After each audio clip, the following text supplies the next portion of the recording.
नमस्कार, आदाब, सत श्री अकाल, जय हिंद दोस्तों। स्वागत है आप सबका आपके अपने चैनल कॉन्सेप्चुअल क्लासेस में। तो आज की इस वीडियो में हम बात करेंगे आरटीई 2009 यानी राइट टू एजुकेशन की।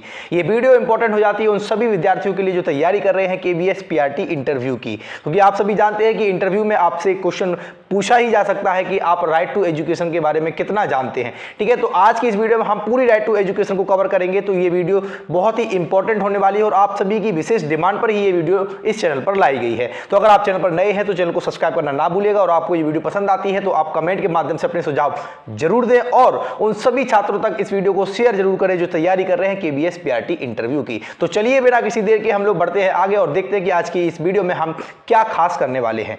देखिए, सबसे पहले अगर बात की जाए आरटीई 2009 की, तो आरटीई का मतलब होता है राइट टू एजुकेशन, जिसे हिंदी में हम कहते हैं शिक्षा का अधिकार। अगर हम बात करें इसकी तो वर्ष 2002 में एक संविधान संशोधन किया गया और इस संविधान संशोधन, कौन सा संविधान संशोधन था, तो ये 86वां संविधान संशोधन था। यानी 86वां संविधान संशोधन 2002 के द्वारा इस आरटीई को शिक्षा का अधिकार बनाया गया। अगर हम बात करें 4 अगस्त 2009 को एक एक्ट के रूप में, एक अधिनियम के रूप में ये लोकसभा में पारित हुआ था। ठीक है ना, सबसे पहले 4 अगस्त 2009 को एक अधिनियम के रूप में ये लोकसभा में पारित हुआ और ये लागू कब हुआ है, तो ये लागू हुआ है आपका 1 अप्रैल 2010 को।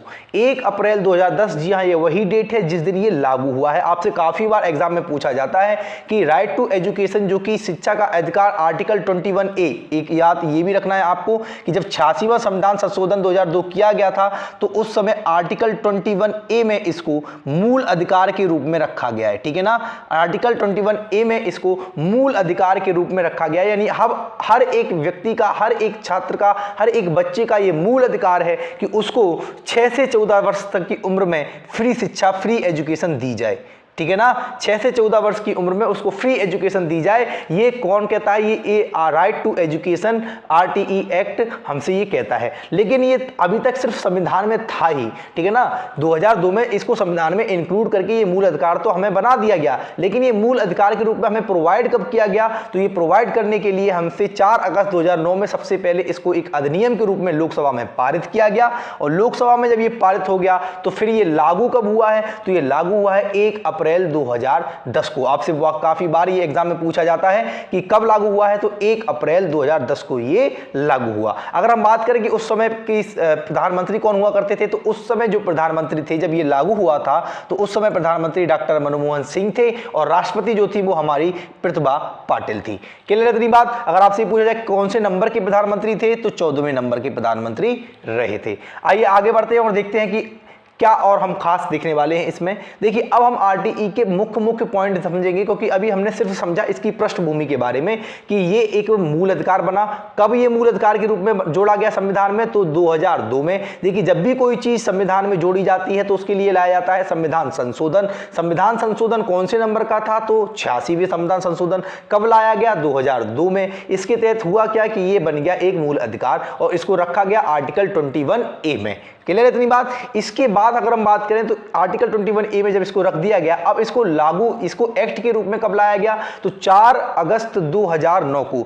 4 अगस्त 2009 को लोकसभा में सबसे पहले इसको पारित किया गया, फिर ये राज्यसभा में पारित हुआ और फिर ये बन गया क्या, एक कानून। और ये कानून बना और कानून बनने के बाद ये लागू कब हुआ, 1 अप्रैल 2010 को। 1 अप्रैल 2010 को जब ये लागू हो गया तो उस समय सरकार किसकी थी, मनमोहन सिंह जी उस समय प्रधानमंत्री थे और प्रतिभा पाटिल उस समय राष्ट्रपति थी। इसके बाद अब हम मुख्य बिंदुओं के बारे में बात करने वाले हैं कि आखिर आरटीई में कौन कौन से मेन पॉइंट्स यहां पे रखे गए हैं। तो सबसे पहले आप देखिए आरटीई का पहला पॉइंट जो आप देख पा रहे होंगे कि जो निजी स्कूल्स हैं, निजी स्कूल का मतलब क्या होता है कि जो प्राइवेट स्कूल हैं आपके, जितने भी प्राइवेट स्कूल हैं आपके, उन सभी में 25% सीट जो है आपकी वो गरीबों के लिए आरक्षित हैं, यानी रिजर्व्ड हैं। यानी 25% सीट्स जो हैं वो रिजर्व हैं, किनके लिए, गरीबों के लिए, गरीब लोगों के लिए। और किस कॉलेजेस में, प्राइवेट स्कूल्स में। ठीक है ना, क्योंकि आप सभी जानते हैं कि प्राइवेट स्कूल की ही फीस सबसे ज्यादा होती है। सरकारी यानी गवर्नमेंट कॉलेज की तो फीस इतनी होती ही नहीं है, इसलिए यहाँ पर ये प्रावधान जो लाया गया है 25% सीट रिजर्व करने का, वो प्राइवेट स्कूल के लिए लाया गया है। आप जानते भी है कि इसमें कई सारी धांधलियां भी होती हैं और आपने ये भी देखा होगा कि जो आपने इंग्लिश मीडियम की मूवी देखी थी एक इंग्लिश मीडियम नाम से, उसमें भी आपने देखा होगा कि वहां पे भी ये क्या था, ये मुद्दा आप वहां पे समझे होंगे कि कैसे 25% सीट पे धांधली की जाती है। चलिए इसके बाद हम देखते हैं कि शिक्षक के द्वारा समानता पर आधारित टीचिंग पेडागोजी का प्रयोग करना चाहिए। अब एक चीज समझिए क्यों इंक्लूड किया गया, कि क्यों इक्विटी की बात यहां पे की गई है। आरटीई में इस पॉइंट को लाने का मतलब सिर्फ इतना था कि अगर निजी स्कूल में 25% सीट पर जो गरीब छात्र आएंगे, तो वो गरीब छात्र जब आएंगे तो उनके साथ भेदभाव ना हो, इसलिए शिक्षकों को एक ऐसी पेडागोजी, ऐसी टीचिंग पेडागोजी अपनानी पड़ेगी जो कि इक्विटी पर आधारित हो, समानता पर आधारित हो, उन पर इकोनॉमिकल कंडीशन के आधार पर उनके बीच में भेदभाव ना किया जाए, ठीक है ना। तो इसलिए इसको इसमें जोड़ा गया। इसके बाद अगर हम बात करें, अगर आपसे ये देखिए, सबसे पहली बात है कि हम लोग इंटरव्यू की तैयारी कर रहे हैं, तो इंटरव्यू में अगर आपसे पूछा जाएगा तो आप ये आसानी से बता सकते हो, लेकिन अगर फिर भी अगर आपसे ये पूछा जाए कि ये किस धारा के अंतर्गत आता है, तो ये जो 2 पॉइंट हमने डिस्कस किए हैं कि प्राइवेट स्कूल में 25% सीट और शिक्षक के द्वारा समानता पर आधारित टीचिंग पेडागोजी, ये दोनों पॉइंट धारा 12 यानी धारा 12 के अंतर्गत ये लिए गए हैं।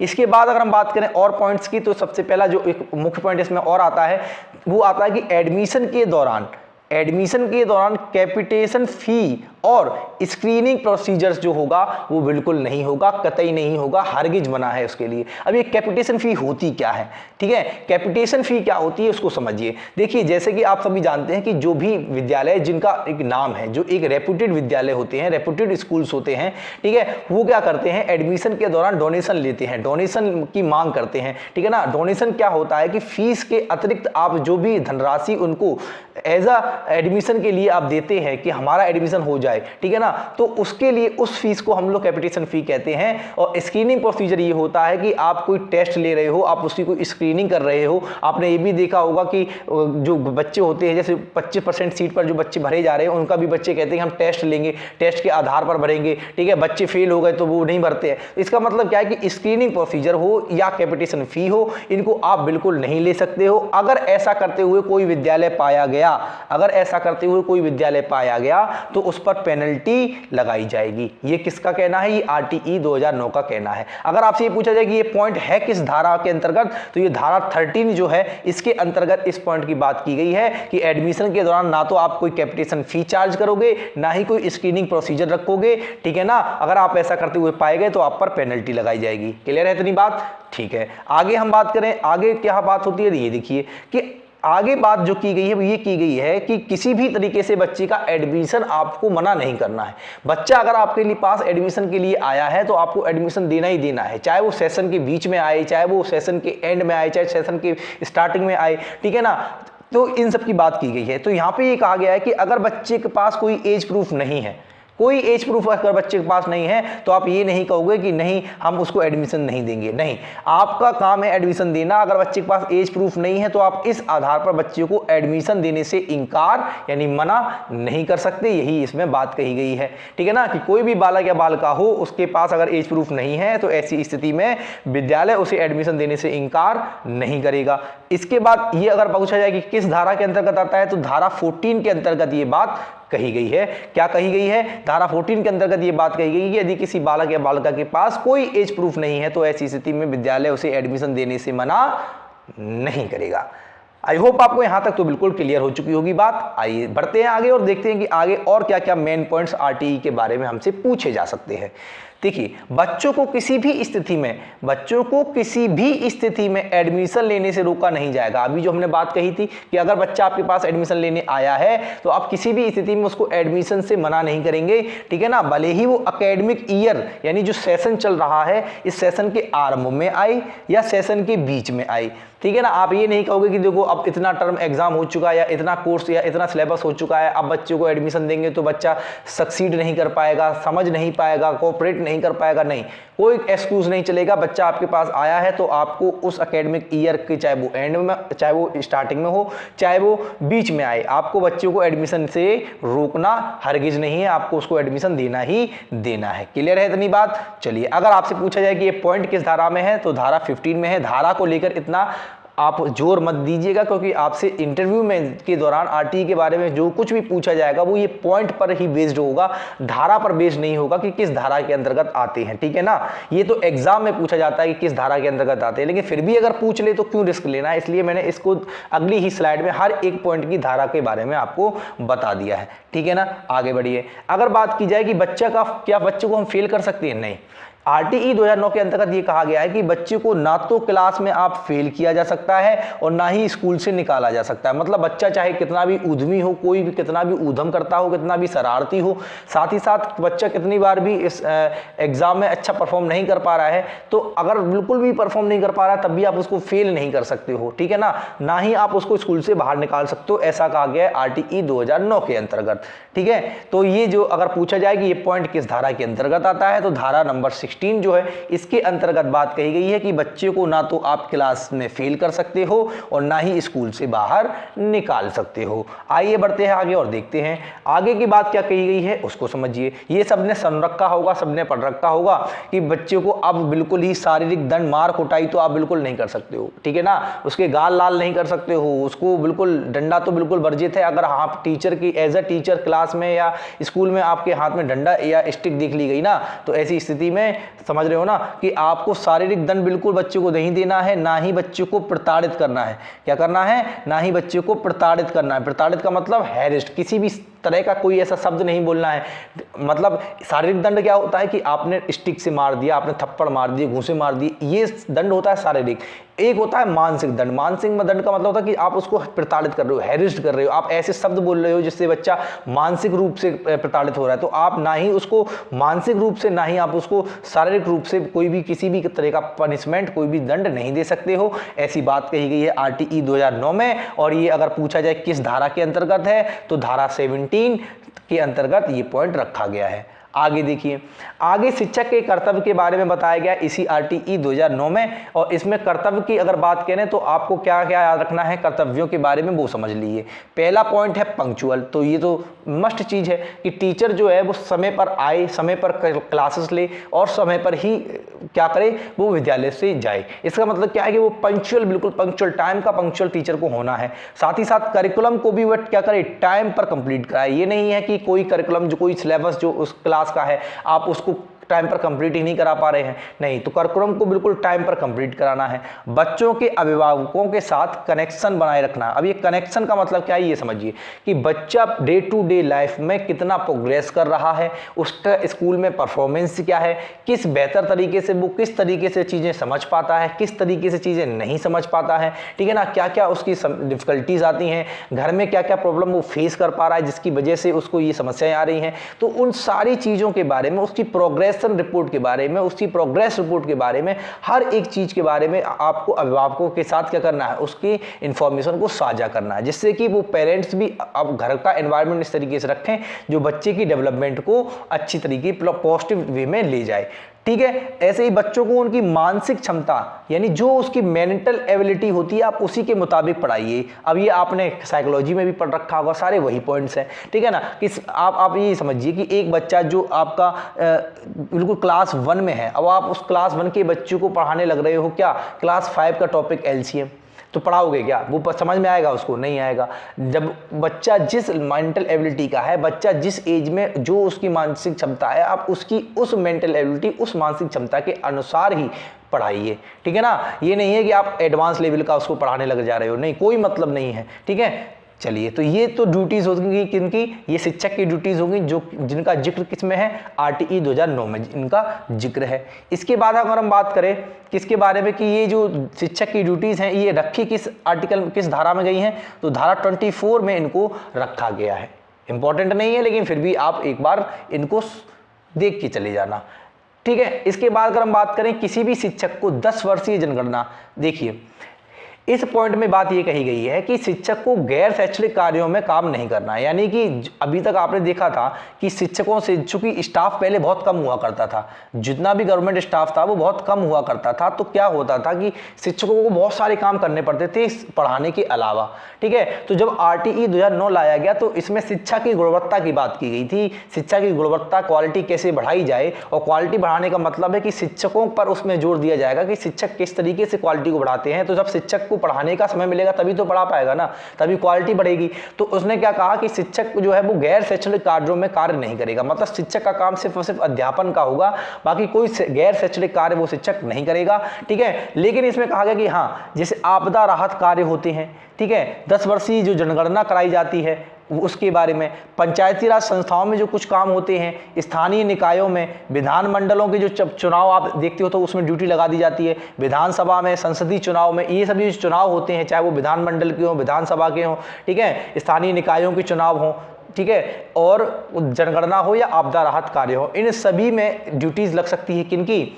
इन सभी में ड्यूटी सकती है शिक्षक की। इनके अलावा किसी में टीचर की ड्यूटी नहीं लगाई जा सकती है। तो इसका जिक्र किस में किया गया? आरटीई 2009 में। अगर पूछा जाए कि ये किस धारा के अंतर्गत आता है तो धारा 27, धारा 27 के अंतर्गत इस बात का जिक्र है कि शिक्षक को गैर शैक्षणिक कार्यों में नहीं लगाया जा सकता है, सिवाय जनगणना, आपदा राहत कार्य और जो भी चुनाव होते हैं उन कार्यों को छोड़कर। क्लियर है इतनी बात? आगे बढ़ते हैं। आगे देखिए, ये पॉइंट आपसे काफी बार पूछा जाता है और हो सकता है कि इंटरव्यू में, ये इंटरव्यू के पर्पस से आपके लिए बहुत इंपॉर्टेंट पॉइंट है, आपसे ये पूछा ही जा सकता है कि क्या आप बताइए, क्या आप निजी ट्यूशन दे सकते हैं, आप प्राइवेट ट्यूशन दे सकते हैं, क्या आप अपनी खुद की कोचिंग संस्थान खोल सकते हैं?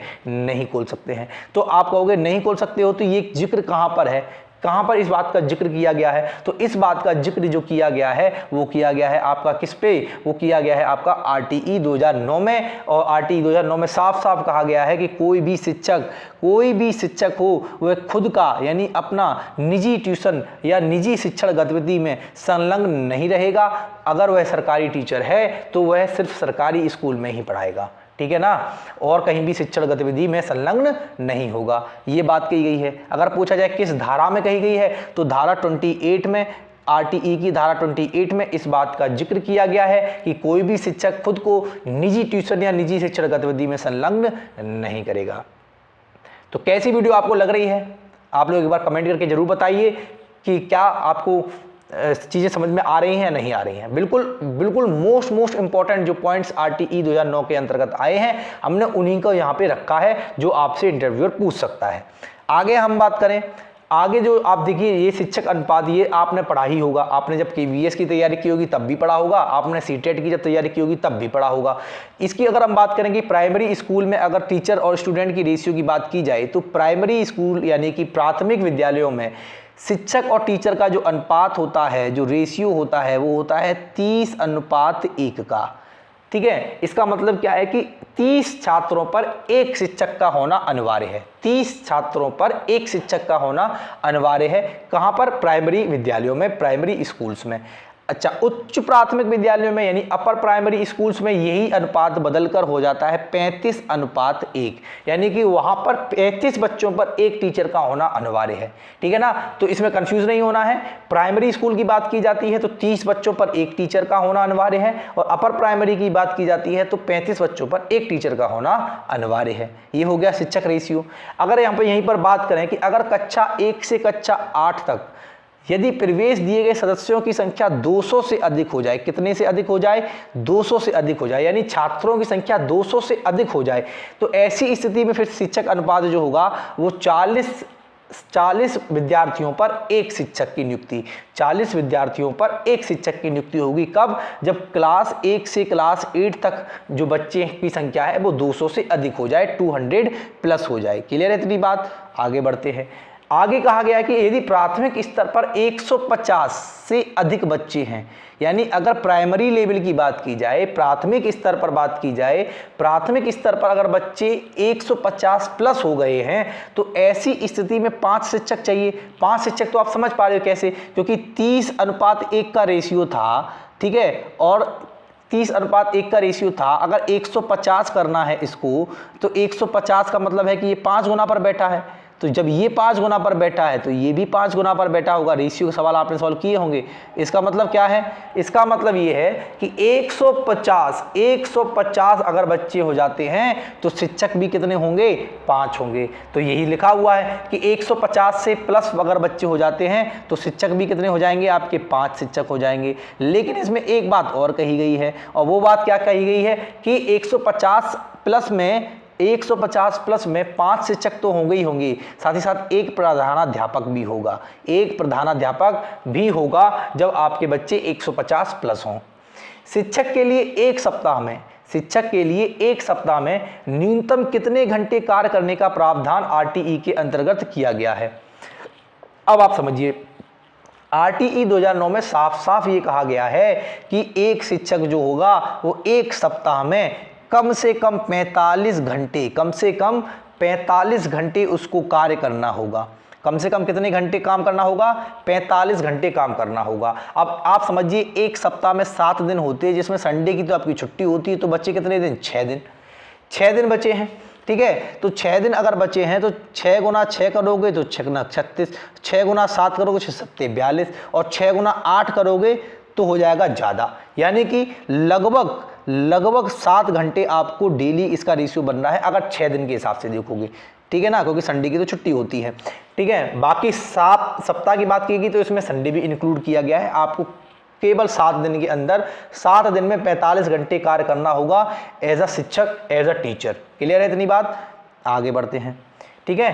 अब अगर हम बात करें प्राथमिक स्तर पर न्यूनतम शैक्षणिक घंटे, यानी कम से कम कितने घंटे अनिवार्य है प्राथमिक स्तर पर शिक्षक को, ठीक है ना, कि इतने घंटे तो कम से कम उसको कार्य करना ही पड़ेगा, ठीक है। वह कार्य दिवस की कुल कितने दिन उसको काम करना होगा। तो अगर बात की जाए तो इसमें कहा गया है कि एक सप्ताह में तो न्यूनतम 45 घंटे अभी पड़ा था, एक सप्ताह में न्यूनतम 45 घंटे, और पूरे वर्ष में उसको 800 घंटे, पूरे वर्ष में उसको न्यूनतम 800 घंटे काम करना अनिवार्य है। और अगर दिन की बात की जाए तो पूरे वर्ष में उसको 200 दिन काम करना अनिवार्य है, ठीक है। 200 दिन काम करे, 800 घंटे काम करे, यानी कि हर एक दिन का 4 घंटे आ गया आपका रेशियो, ठीक है। 200 दिन काम करेगा एक साल में और 800 घंटे उसको काम करना अनिवार्य होगा, न्यूनतम ये बात कही गई है, न्यूनतम, यानी इतना तो होना ही होना है, ठीक है। उच्च प्राथमिक की अगर बात की जाए, उच्च प्राथमिक में यही 800 घंटे की जगह हो जाता है 1000 घंटे, और जो दिन है वो 200 की जगह हो जाते हैं 220 दिन, ठीक है ना। तो 200 दिन है प्राथमिक विद्यालय में और 220 दिन है आपके उच्च प्राथमिक विद्यालय में, और 800 घंटे हैं आपके प्राथमिक विद्यालय में और 1000 घंटे हैं, यही बढ़कर हो जाते हैं उच्च प्राथमिक विद्यालय में। इसके बाद बात की जाए तो विशेष आवश्यकता वाले बच्चों को आप समावेशी शिक्षा यानी इंक्लूसिव एजुकेशन, काफ़ी बार आपने इंक्लूसिव एजुकेशन के बारे में पढ़ा होगा, क्योंकि आपके विद्यालय में अगर ऐसे बच्चे भी होंगे जो जिनकी अपनी एक स्पेशल डिमांड होगी, अपनी एक स्पेशल नीड्स होगी। जैसे कोई बच्चा अगर कम देख पा रहा है तो आपका काम होगा कि आप उसको अपनी क्लास में सबसे पहले ही सीट पर बिठा लें, पहली रो में बिठा लें।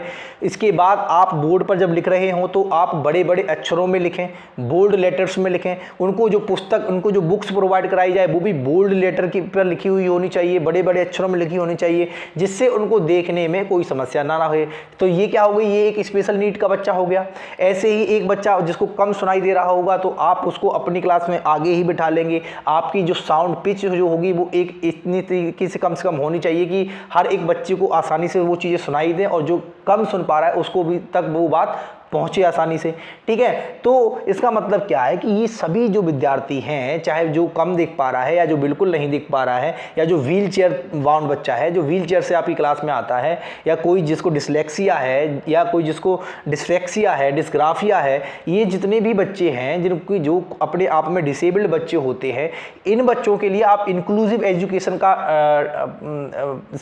प्रावधान किया गया है आरटीई के अंतर्गत कि आपको समावेशी शिक्षा के अंतर्गत ही इनको पढ़ाना होगा। और समावेशी शिक्षा होती क्या है, ये आपने आसानी से हर जगह पढ़ रखी होगी, क्योंकि आप सीटेट पास करके आए हो, ठीक है ना, आपने केवीएस का रिटन एग्जाम भी पास किया है, तो आपने ये पढ़ रखा होगा। 18 वर्ष तक दिव्यांग बच्चों के लिए मुफ्त शिक्षा, इसकी बात कही गई है। इसका मतलब क्या है कि देखिए 6 से 14 वर्ष के बच्चे वो बच्चे हैं जो नॉर्मल बच्चे होते हैं, उनको 6 से 14 वर्ष तक का फ्री और अनिवार्य, ठीक है ना, यानी कि मुफ्त और अनिवार्य शिक्षा देने की बात की गई है इस आरटीई 2009 के अंतर्गत।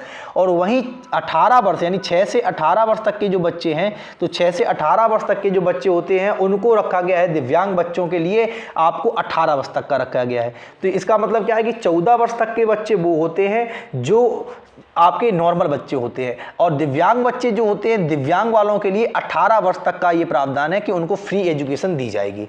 क्लियर है इतनी बात। इसके बाद देखिए कक्षा 8 तक बालक को निष्कासित नहीं किया जा सकता है, यानी कि बच्चे को किसी भी कंडीशन में, किसी भी स्थिति में आप उसको विद्यालय से बाहर नहीं कर सकते हैं, उसको निकाल नहीं सकते हैं।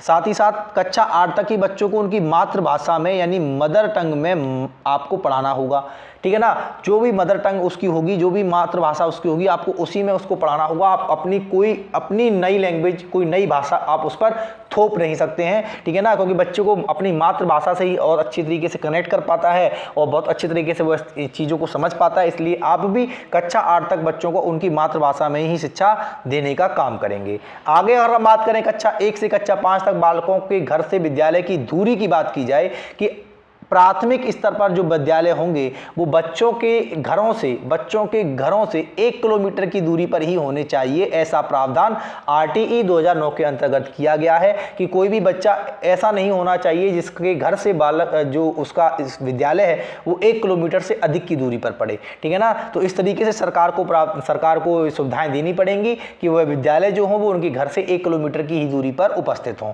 एसएमसी का मतलब क्या होता है, पहले ये समझिए। स्कूल मैनेजमेंट कमेटी होती है, ठीक है ना। स्कूल मैनेजमेंट कमेटी यानी एक कमेटी होती है। इस कमेटी के अंतर्गत क्या क्या कार्य होते हैं कि किस तरीके से स्कूल में मैनेज करना है। आप सभी समझते हैं कि स्कूल के मैनेजमेंट में सिर्फ और सिर्फ शिक्षकों का हाथ होना जरूरी नहीं है, आप उन बच्चों के पेरेंट्स को भी शामिल करेंगे, क्योंकि वो बच्चे की पेरेंट्स जो होते हैं वो भी आपका क्या करेंगे, मैनेजमेंट में उनका सीधी भागीदारी होनी चाहिए। इसलिए स्कूल मैनेजमेंट कमेटी बनाई गई जिसमें स्कूल के मैनेजमेंट में सीधे अभिभावकों की भागीदारी हो। इसलिए उनका अध्यक्ष भी जो होता है वो कौन होता है, अभिभावक ही होते हैं। जो बच्चों के अभिभावक होते हैं, जो गार्जियंस होते हैं बच्चों के, उन्हीं को एसएमसी यानी स्कूल मैनेजमेंट कमेटी का अध्यक्ष बनाया जाता है। ये सब बातें जो कही गई हैं वो आरटीई 2009 में ही कही गई हैं, ठीक है। तो आज की इस वीडियो में हमने आरटीई से जुड़े हुए सभी क्वेश्चंस जो कि आपसे इंटरव्यू में पूछे जा सकते हैं वो सभी कवर किए हैं। आपको ये वीडियो कैसी लगी आप लोग कमेंट करके जरूर बताइए। अगर आपको ये वीडियो पसंद आई है तो वीडियो को शेयर जरूर कीजिए, उन तक